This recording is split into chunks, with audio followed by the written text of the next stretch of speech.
Kim, a lot smarter than people, I think, give her credit for, obviously a dominant entrepreneur. It's not really about selling out of the product itself, but it's about getting the attention in that moment. Who knows if they even made more than 100 of these, or if they made any at all, right, for actual sale.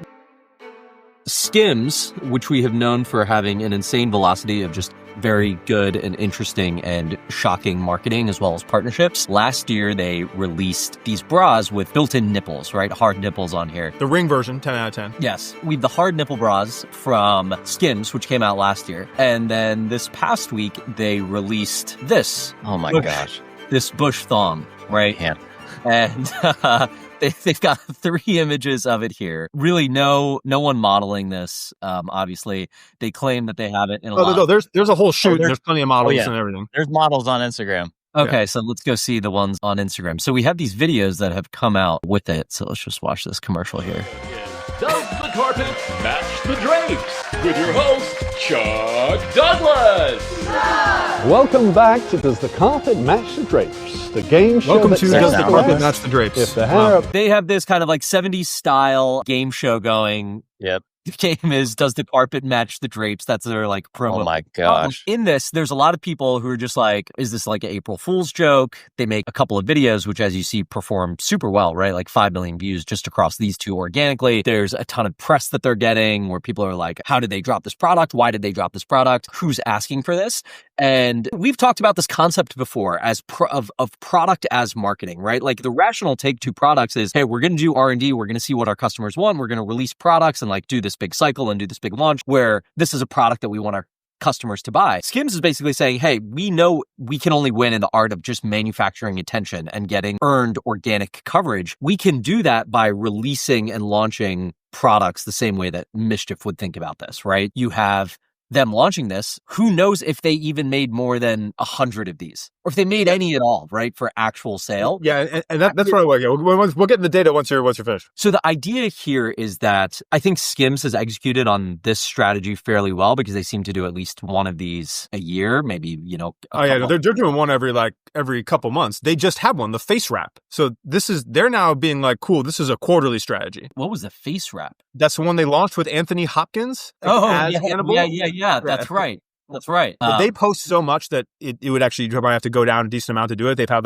they do campaigns every week. And you still maintain your take that this is not male gaze marketing here. Yeah, 100%. This doesn't. Female. Okay. Yeah, I mean, look, is this a male gaze product, right? This is a female attention product. Mm-hmm. Yep. This is a female conversation. This is a girls DM to each other conversation. This is the only guy I know who talked about this was Bima, not just out there. And that's like his job, right? Yeah, it's our job to be breaking also, it down. I feel like they are, look, Kim, a lot smarter than people, I think, give her credit for, obviously a dominant entrepreneur, has Agreed. spent a lot of time in the circles with really intelligent, creative people.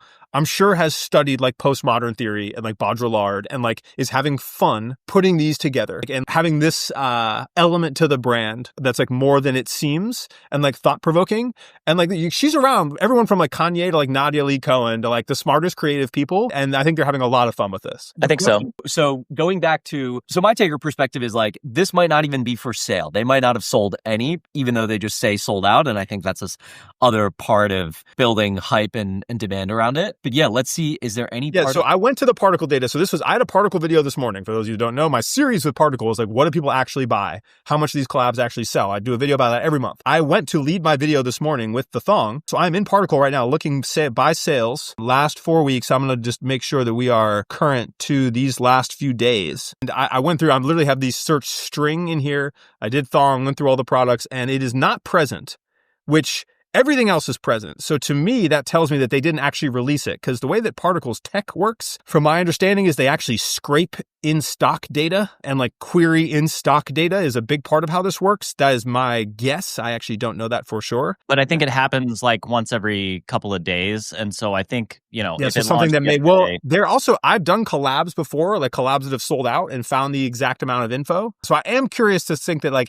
if they made any, I'm sure it was a very small amount, if they even released it, but it sold out so fast versus some of their other collabs that we've looked at in here, even the face wrap and stuff, where you could at least, people bought it, people could find it, they were arriving.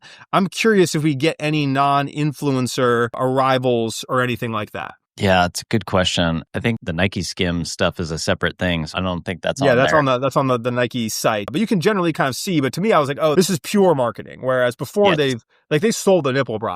I know people that have it. That's a different than this. Yeah, we see this from Liquid Death every week. It's releasing a product. You could do 100 of them, but it doesn't matter because you're going to get the attention and the buzz. And I did a video about this last night on Cooper Flag. New Balance released a player edition shoe with Cooper Flag. There's nothing really unique about it. It doesn't have his name on it, doesn't have his logo or anything, but like you could just call it that and be a limited edition and put it next to this athlete, and you're going to get much more buzz that way. And so it's not really about selling out of the product itself, but it's about getting the attention in that moment. So good on Skims if this is what they need, though. I mean, dude.